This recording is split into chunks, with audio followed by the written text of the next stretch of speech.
দেখেছি। পুরো ব্যবস্থাপনা কেমন ছিল? পুরো ব্যবস্থাপনা তো আপনারা তো অন গ্রাউন্ড ছিলেন, ফিল্ডে ছিলেন, আপনারা তো দেখেছেন আমাদের চেষ্টার কোনো কমতি ছিল না।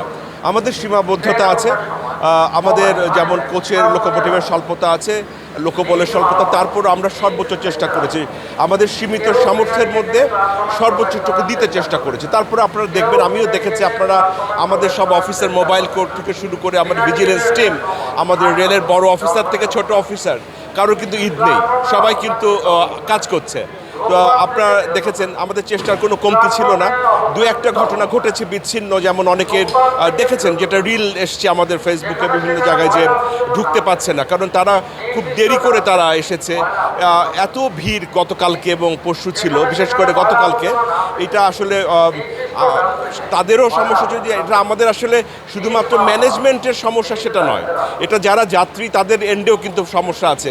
ছাদে আমরা বন্ধ করতে পারিনি, গতকালকে ছাদে গেছে, আপনারা দেখেছেন, বিশেষ করে অনেক যাত্রী গেছে। এই মাইন্ডসেটেরও আসলে পরিবর্তন করতে হবে, ছাদে ওঠা যাবে না। এটা আমাদের ট্রেন অপারেশনের পার্সপেক্টিভ থেকে যেরকম ঝুঁকিপূর্ণ, তাদের জীবনের জন্য ঝুঁকিপূর্ণ।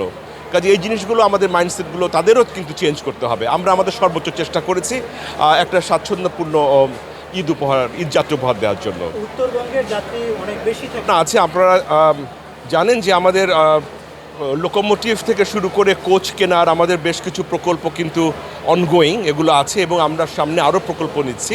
এগুলো প্রাপ্তি সাপেক্ষে অবশ্যই আমরা উত্তরবঙ্গে আরও ট্রেনের সংখ্যা বৃদ্ধি করতে চেষ্টা করব।